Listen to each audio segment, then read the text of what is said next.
Hello, Jamie from Inky&Scrappy sharing with you today an All Hail the Queen card with a vibration circuit. Again, I've been having fun with these and I figured, I'd show it again. It's, one of those that the more times you see it, I think the easier you'll think it is. This one is the easiest circuit that I've built when it comes to, aside from using the pre-made light ones. But this one is probably just as, it's almost as easy as the pre-done light ones, I promise. So I started with my Fawn honeycomb stencil or Hive 5 stencil. I think it came in the kit. They now offer the stencil separately for purchase. But it has that nice little spot of all of them, and then it has these little spots that are like strategically placed, so you can come over and then you can just hit them with a darker shade. So I started with Scattered Straw, and then I came in with Fossilized Amber, and then I'm going to hit it at the end with some Wild Honey, just kind of sporadically here and there. It just gives it a very, it gives it some depth, it gives it some dimension, some color variation, and I love the look of this one. I haven't pulled it out for a while, and I definitely liked pulling it out again, so you will be seeing it again in a Halloween. Oh, it won't be on this channel. You'll be seeing it on my other channel, Salty Card Creations, hopefully in the coming week or so, because this one inspired another one, at least with the background stencil part. Yeah. So finishing that up, I'm going to bring in some Artist Loft, I think. It's from Michaels, and it's actually an acrylic medium that is an iridescent medium, and so I watered mine down quite a bit and put in a little squeeze bottle just to make it a lot easier to work with for card making, and of course, using water with it and inks, and then you can color it, but it has this awesome shimmer and glittery shine.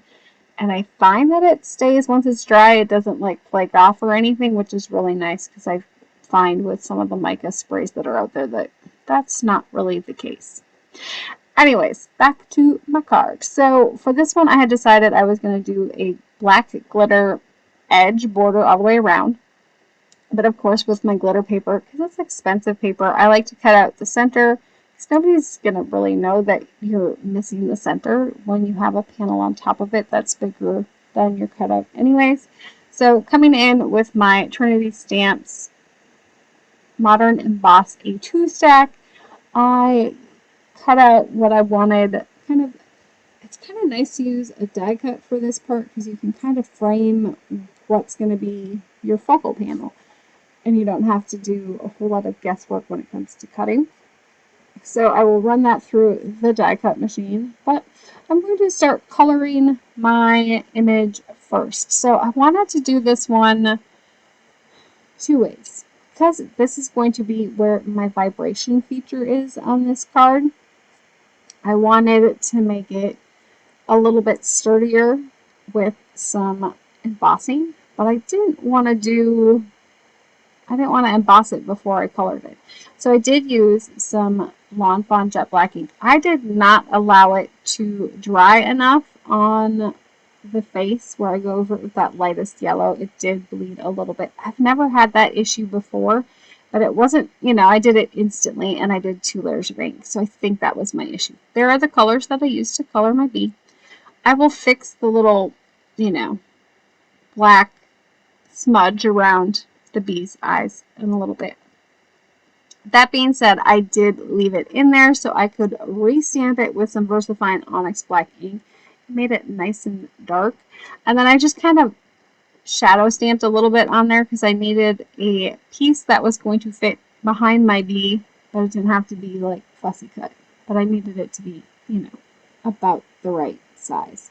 So I did cut that out, cut the bee out, and then made a little shaker well here. Now this shaker you're not going to actually see any beads. It would have kind of been fun to cut out parts of the bee body and make it, if I would have had like a die cut bee that you could do that with, I definitely would have done the shaker bee for this one, but I don't have that, so I was using what I had at on hand. And I kind of made my little shaker. I used micro beads in it. I think I should have used seed beads in it. I think I'd have gotten a little bit more noise with the seed beads than the micro beads, but ultimately it works. So I pulled out my components here. So you need a vibration button, some conductive tape, and a 20 by 32 button battery. I picked them all up on Amazon. I will list them down in the description box below if you are interested in the products that I used for this one. So for my card front, I know I want to have everything done on the card front before I start building my circuit on the back. I like to build my circuit on the back of my card front instead of the back, like the card base or the panel that would be behind it, just because sometimes it doesn't always line up the best. But with the vibration button, you kind of need to build it on that panel front, or well, the back of the panel front, just because, you know, you only have that little cord. So it's not like you can, it's not like the lights where they'll shine through. Does that make sense? I hope that makes sense. Anyways, so I stamped my sentiment with some VersaFine Onyx black ink, and then I will do that clear embossing powder over the top. I did make sure that my background was totally dry. I let it sit overnight for a day. I think I let it sit. Yes, I let my background sit overnight, so it was fully dry. I didn't have to worry about my embossing powder sticking to my Distress Oxide ink. So if you are going to do it on the same day, make sure that you heat set your Distress Oxide ink if you want to emboss over the top. Otherwise, it will catch all of your embossing powder. Yeah. So I did the inside of the card right away as well, because I knew I was going to be building and, you know, working kind of on the fly, and I had the ink out and the embossing powder out, so I was like, well, I might as well just do my inside. I didn't emboss on the inside, but I am going to do a little bit of a fun technique here. So I was very careful, and I take like the side of my ink pad to gently tap the ink on to specific letters, like the B here. So I took probably the middle of the line one. I think I did.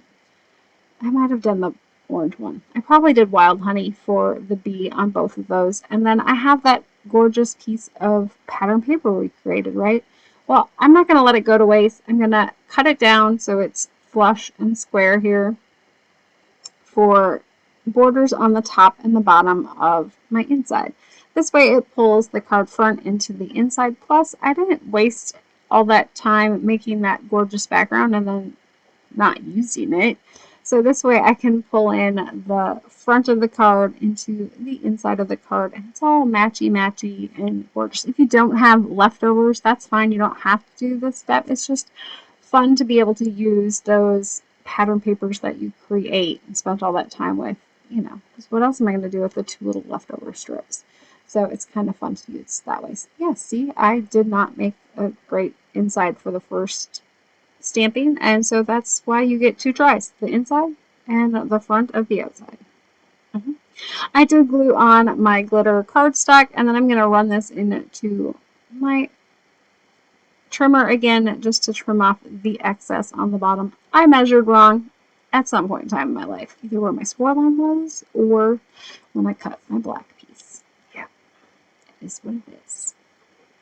So I know where I'm going to be on this one.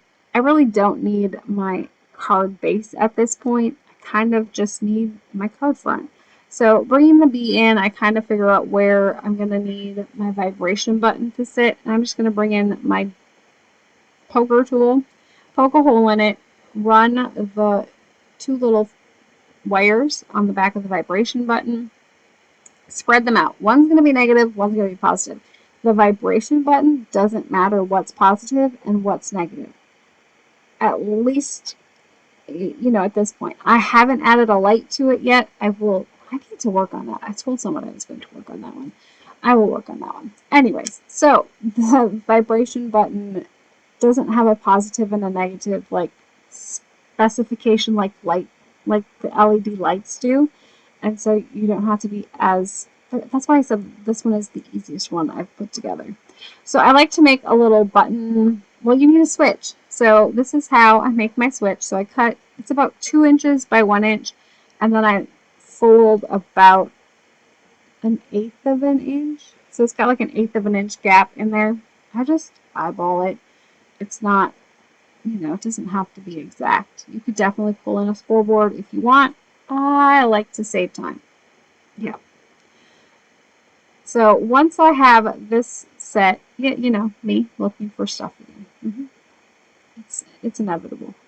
So I'm going to glue my button battery where I want my switch. So keep in mind, I know that this is going to be on that side. I don't want it to be on the white side. I wanted it to be in the honeycomb because I didn't want it to be, I didn't want it to get dirty by me pressing the button. Because let's be honest, my fingers always tend to get inky and dirty. And if I'm going to be playing with it constantly while I'm making it, I didn't want to risk it.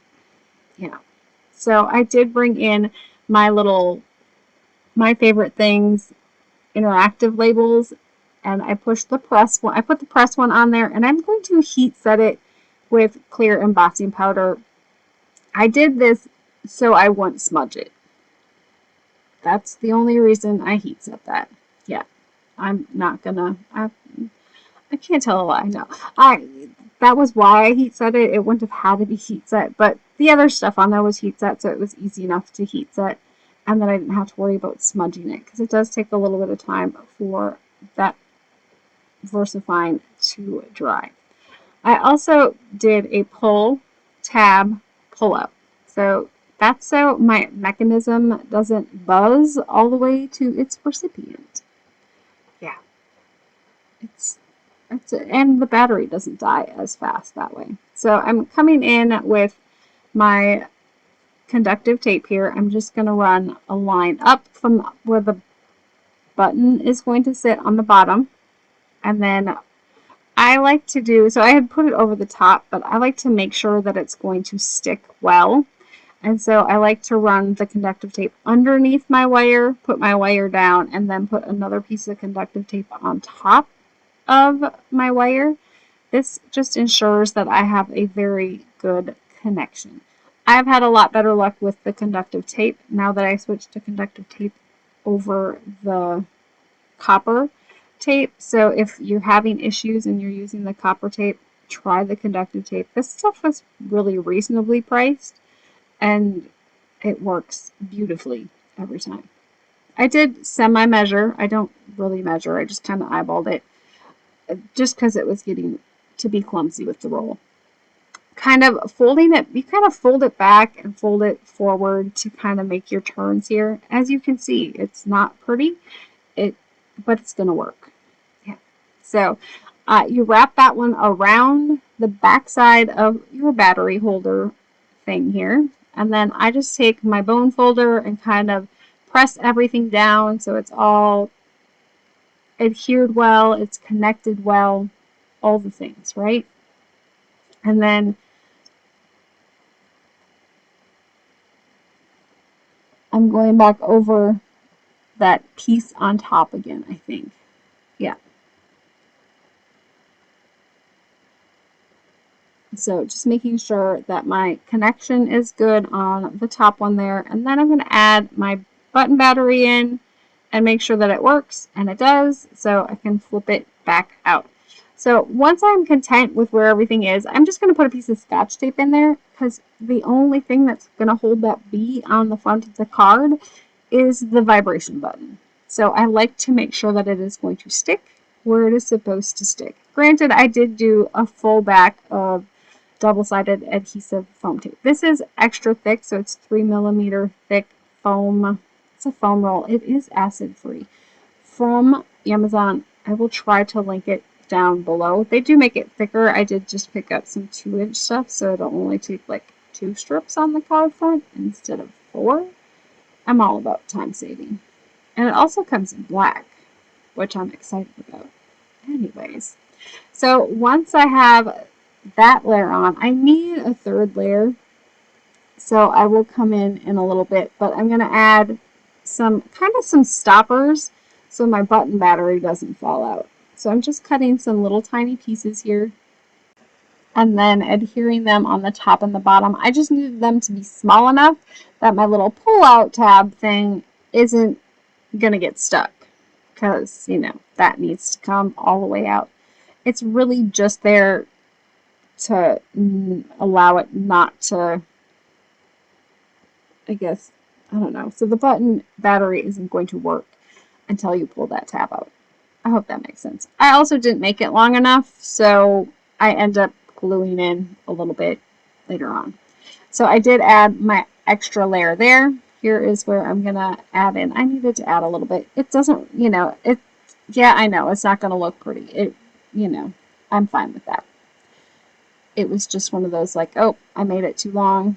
I made it too short. You know, yeah, I just fixed it because that part goes in the garbage anyways. It's not a huge deal.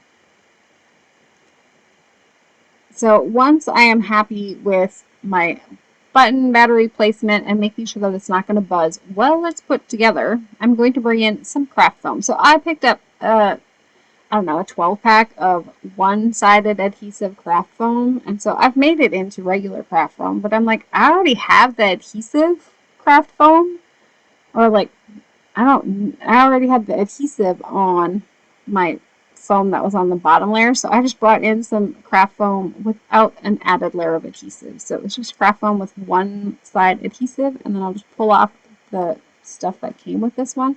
I was just, you know, I was like, oh, this will save a little bit of adhesive money. We all know adhesive gets expensive.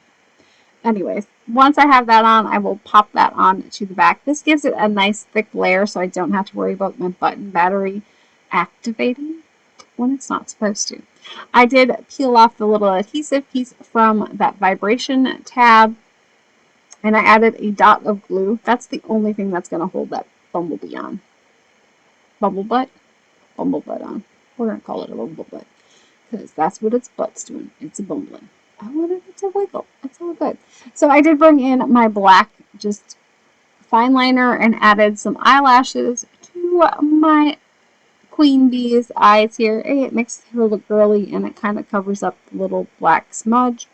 She needed a crown. Well, I had these story locket pieces that I picked up, yeah, on clearance. They were like $1. And so I was like, I knew I had a crown in the one, so I brought in the crown from there because I thought it would be cute to add the, you know, extra glitzy and glammy silver crown with gems in it. And, you know, some glitter to her little wings as well. And then there's this little stamp set in. I'm using Ink Road Stamps Buzz Off stamp set for all of my sentiments and the bee on this one. And so it says this one, so All Hail the Queen. This one, I thought it was kind of fun. I could have used it over by my press button. So once I am done with that, I made sure that my glossy black gel pen was working, and then added some little lines around the butt. So the stamped image had them around the wings to show that it was like flying, but I wanted it around the keister because it's bigger.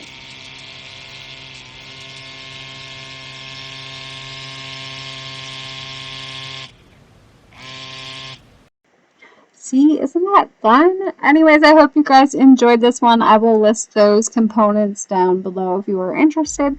And I hope you guys have an amazing rest of your day. Keep getting inky. Bye!